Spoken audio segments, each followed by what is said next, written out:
Bonjour à toutes, c'est Leslie, formatrice certifiée au métier de l'assistanat virtuel. Alors aujourd'hui, j'ai le plaisir d'accueillir Sophia, qui est assistante freelance en gestion financière et RH depuis 2022. Alors elle a suivi en parallèle la formation, devenir assistante freelance en 90 jours. Donc au cours de cette interview, Sophia va nous expliquer son parcours, comment est-ce qu'elle s'y est prise pour trouver son client idéal au bout d'un mois de formation, ce qui lui permet aujourd'hui de collaborer aux côtés d'un leader du web francophone. Alors si c'est votre première visite sur la chaîne, soyez les bienvenus. Si vous souhaitez vous aussi vous lancer et développer votre activité en freelance, gagner votre indépendance financière, eh bien, je vous invite à vous abonner sans plus attendre pour rejoindre l'Académie des assistantes ambitieuses et déterminées. Alors bonjour Sophia, je suis ravie de t'accueillir sur la chaîne. Comment vas-tu? Bonjour Leslie, merci de m'accueillir sur cette chaîne. Je vais très bien, merci. Et toi? Bien également. Alors je vais te laisser te présenter, nous dire en quelques mots qui tu es et d'où tu viens. Ok, alors moi c'est Sophia, j'ai 32 ans, je vis à Châteauneuf-de-Gadagne, c'est un petit village dans le Vaucluse. Donc je suis consultante en gestion financière et ressources humaines et je suis dans ce domaine depuis plus de 8 années, que ce soit en gestion RH, administrative, tout confondu. D'accord. Alors durant ton enfance ou ton adolescence, quel genre de petite fille ou de jeune fille tu étais? Quels sont les souvenirs que tu as gardés de cette époque? Alors j'étais très timide, très réservée. J'aimais pas trop prendre de place. Voilà, bon malgré ça j'étais intégrée à la vie sociale et ça m'a jamais posé de problème. Je me suis toujours définie aussi comme capricieuse quand j'étais jeune. Et en fait, je me suis rendu compte au fil du temps que ben, c'était un trait de caractère qui était plus de la détermination. Donc voilà, j'ai toujours été persévérante quand voilà, j'avais envie d'un truc. Je mettais tout en œuvre pour l'avoir. J'ai été très mature jeune. Je me suis intéressée à la vie d'adulte très tôt, à l'âge de 4 ans. Voilà, je voulais savoir cuisiner, faire le ménage. Voilà, ça m'intéressait. J'étais polie, respectueuse et j'ai toujours vraiment depuis très jeune accordé de l'importance à mes valeurs. Ma mère me disait souvent, voilà, t'as 4 mots magiques à respecter. Bonjour, au revoir, s'il te plaît, merci. Et un jour justement, je lui ai demandé, mais maman, des fois on me répond pas, qu'est-ce que je fais quoi? Elle me dit, ne change rien, reste toi-même. Tant que toi, t'es aligné avec les tiennes de valeurs, c'est le plus important. Et j'étais aussi très attentionnée. Donc voilà, quand je partais en vacances, j'avais toujours une carte postale ou un petit souvenir à rapporter. Ou même quand j'allais, par exemple, à la boulangerie, je rapportais toujours un petit bouquet de fleurs à ma mère. Voilà, j'aimais bien faire plaisir et prendre soin de mes proches. Ok, d'accord. Et quelle est ta personnalité, ton tempérament? Alors, ma personnalité. Alors, c'est vrai que dans mon entourage, on relève souvent 3 traits de caractère. Très réfléchi. J'aime prendre le temps, voilà, avant de prendre une décision, surtout si elle est importante. De voilà, prendre le temps d'y réfléchir, de peser le pour et le contre, voilà, de pas être dans l'émotion et tout de suite prendre une décision à chaud. Je suis très perfectionniste. Je fais beaucoup attention aux petits détails qui ont peut-être pas de sens pour d'autres personnes, mais qui en ont pour moi. Et je suis déterminée. Voilà, quand j'ai un objectif en tête, je trouve toutes les solutions possibles pour l'atteindre. Ok, très bien. Et quel a été ton parcours avant de te lancer en tant qu'assistante freelance? Alors, j'ai passé un BEP secrétariat dans un premier temps. J'ai toujours été dans le domaine, voilà, du secrétariat, de l'assistanat, de la gestion. Ensuite, j'ai eu une première expérience professionnelle en tant que comptable. Donc, j'ai été formée par l'expert comptable de l'entreprise. Ensuite, j'ai vraiment ressenti le besoin de valider, voilà, mes compétences, d'apprendre encore plus de compétences techniques Et donc j'ai voulu poursuivre mes études, donc reprendre mes études. J'ai validé un bac comptabilité, un BTS assistante de gestion, et après je me suis spécialisée dans le domaine des ressources humaines, puisqu'initialement je voulais faire des RH. Et donc j'ai validé mon master RH en août 2022. Et ensuite, je me suis lancée en tant qu'indépendante. D'accord. Alors, je remarque que tu as gravi plusieurs échelons, BEP, Bac Pro, BTS, Master. Voilà, donc tu as tout obtenu à la suite, crescendo. Donc, quel a été le déclic pour devenir assistante freelance? Alors, il y a eu deux grands déclics. Le premier, ça a été que, en fait, pendant toutes mes expériences professionnelles, je mettais beaucoup d'implication, de rigueur dans ce que je faisais. Et en fait, je fonctionnais comme si c'était vraiment ma société. Et, euh, et par manque de reconnaissance, en fait, je me suis dit, mais pourquoi pas investir toute cette énergie, toute cette qualité de travail dans un projet qui est le tien et sur lequel tu peux prendre toi-même les décisions. Et ensuite, il y a eu un deuxième déclic, c'est quand j'ai commencé à m'intéresser au développement personnel. Et là, c'est plus sur la notion, voilà, sur l'aspect plaisir, authenticité dans ce que je faisais, puisque ben voilà, le travail, on y passe beaucoup de temps dans une vie, et il fallait vraiment qu'il y ait cette notion de plaisir. C'était très important pour moi. Et donc voilà, et là où je prends du plaisir, c'est sur l'aspect amélioration continue. Mhm. Donc c'est ça c'est le déclic qui m'a fait dire aussi que je serais pas épanouie dans un rôle de DRH. Très bien, intéressant. Alors, pourquoi tu as choisi de suivre la formation, devenir assistante freelance en 90 jours? Alors j'ai débuté mon activité en 2022. Et donc c'est vrai que dans l'urgence et la charge de travail que j'avais, toute l'implication que je mettais dans cette société et cette activité, j'ai pas priorisé la prospection, la partie commerciale et développement de mon entreprise. J'étais absorbée par le travail qu'il y avait. Et finalement, en fait, en janvier 2024, on a décidé de mettre fin à la collaboration à partir de fin avril 2024.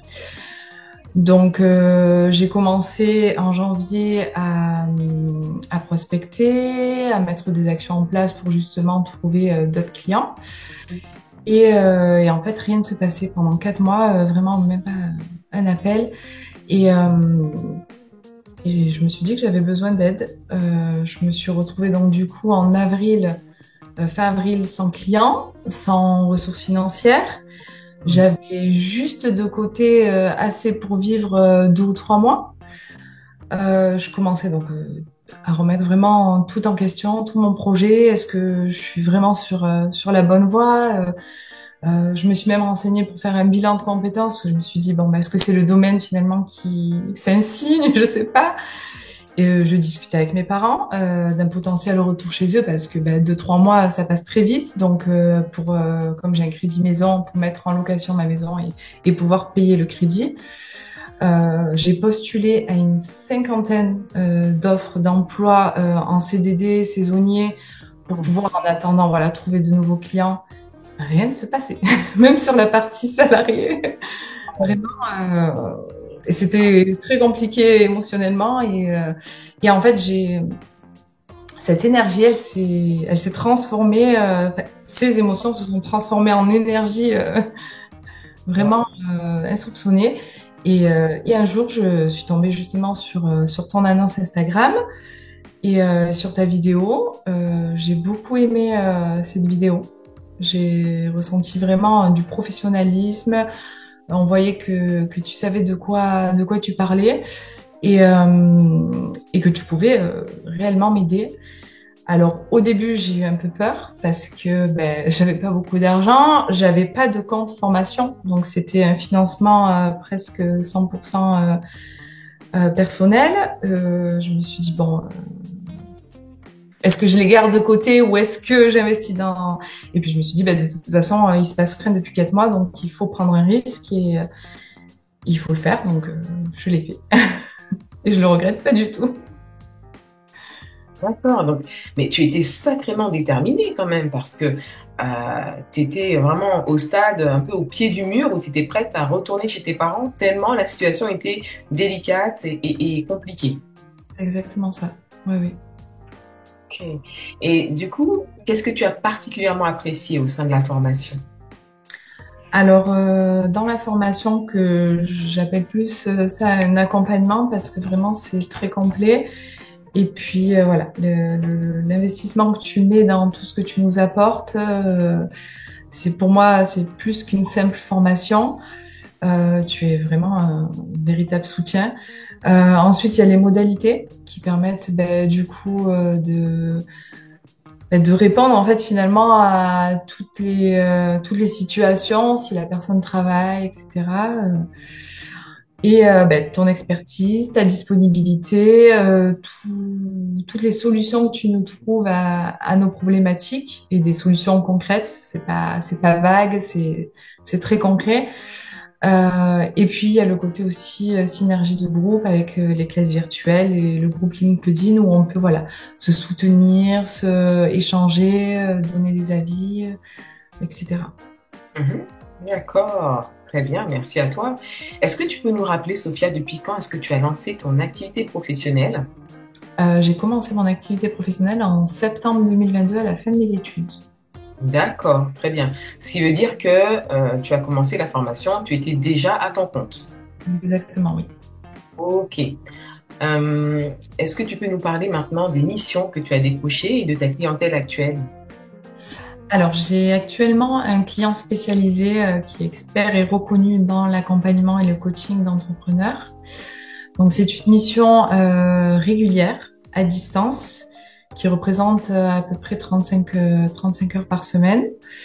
C'est une mission qui vraiment m'anime chaque jour, très challengeante.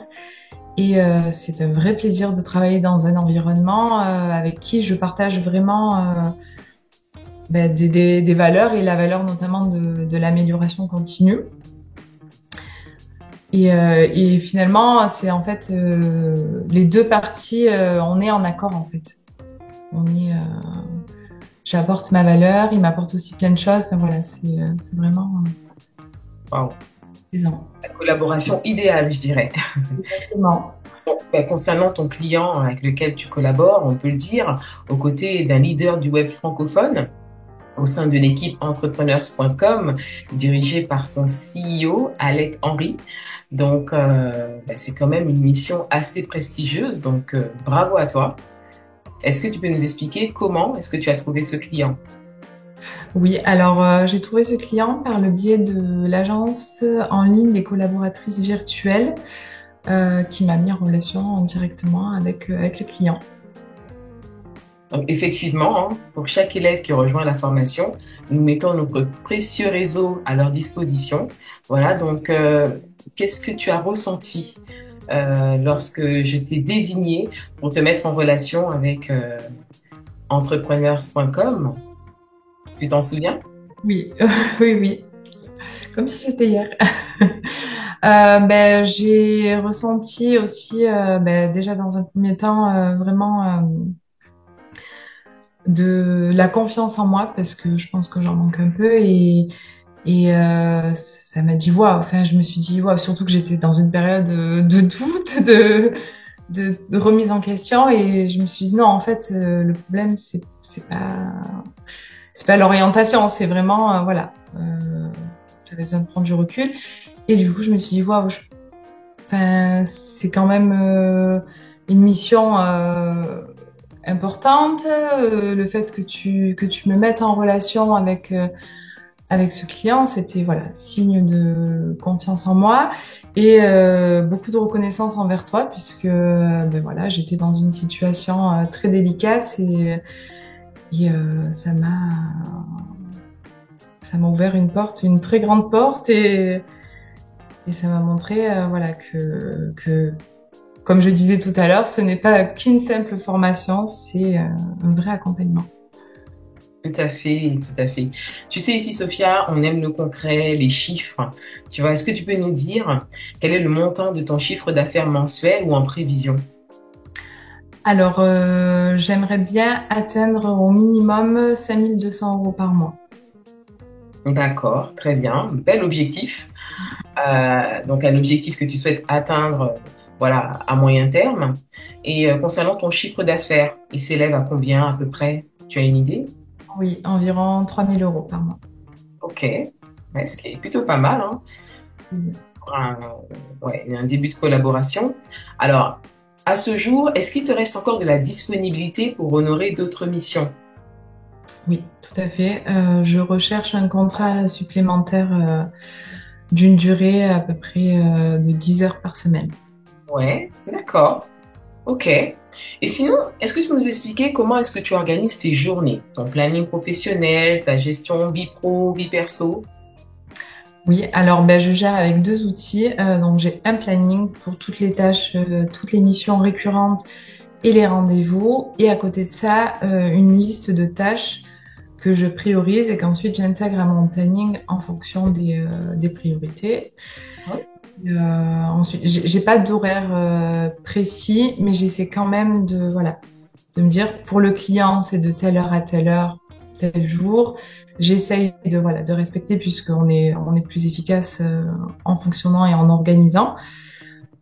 Après le risque lorsqu'on exerce un métier vraiment qui nous passionne et qu'en plus on exerce de la maison, c'est de trouver cet équilibre entre la vie privée et la vie personnelle et je pense que voilà, j'ai un peu de progrès à faire sur ce côté-là puisque j'aimerais concrètement m'améliorer et accorder plus d'importance à ma vie personnelle. J'ai une dernière question pour toi, Sophia. Quel message souhaiterais-tu adresser aux assistantes qui aimeraient rejoindre la formation, mais qui hésitent encore? Alors, bon, quand on voit mon parcours déjà, qui est incroyable, ça a été cette formation pour moi un vrai tremplin vers l'indépendance, puisque même si j'avais débuté mon activité, ça a été vraiment il y a eu une transition en fait, il y a eu un avant et un après. J'ai quand même passé 5 mois à investir du temps, de l'argent, de l'énergie, sans que vraiment rien ne se passe. J'ai intégré la formation et un mois plus tard, je décroche une mission et c'est pas une mission, enfin, c'est pas n'importe laquelle et c'est pas tant vraiment le client idéal, c'est surtout que j'ai vraiment décroché la mission idéale qui correspond avec mes valeurs, enfin, en tout point en plus. Donc, euh, donc voilà, souvent on pense se connaître et on sait certainement les actions à mettre en place, qu'est-ce qu'il faut appliquer, on le voit sur Internet si on cherche un peu, qui sont très pertinentes, mais le fait d'être accompagné par une experte et entouré en plus, donc avec l'énergie de groupe, eh ben on met pas la même énergie dans toutes nos actions. Et je voudrais vraiment insister sur un point, c'est de ne pas négliger des petites actions régulières qui sont, à mon sens, les plus importantes et les plus qualitatives. Et je conclurai par n'hésitez plus, foncez, et dans tous les cas, il n'y a rien à perdre à investir dans une expérience comme celle-ci. Merci Sophia pour ton message. Merci d'avoir accepté de nous partager ton parcours exceptionnel. Alors moi, je t'ai vu grandir et progresser durant ces 3 derniers mois de formation et j'ai l'impression que tu as gagné en épanouissement. Et vraiment, j'ai l'impression que tu n'es plus la même personne. C'est vrai que dans le récit de ton parcours, tu nous expliques avoir essuyé des refus, tu vois, suite aux candidatures que tu as envoyées qui n'ont pas abouti. Alors voilà, et pour autant, tu ne t'es pas découragé. Et moi, j'ai l'impression vraiment que tu as pris l'autoroute de la réussite en mode Ferrari et que rien ne peut t'arrêter. Voilà, donc j'ai vraiment eu plaisir à t'accompagner durant ces 3 derniers mois. Et tu vas Merci. dire que tu as été une élève idéale, hein, c'est-à-dire réactive, impliquée, investie, et c'est vraiment agréable. Voilà. Alors, si vous avez apprécié cette vidéo, n'hésitez pas à la partager sans oublier le petit pouce en l'air, ça fait toujours plaisir. Quant à moi, je vous retrouve très vite pour la prochaine vidéo. À bientôt!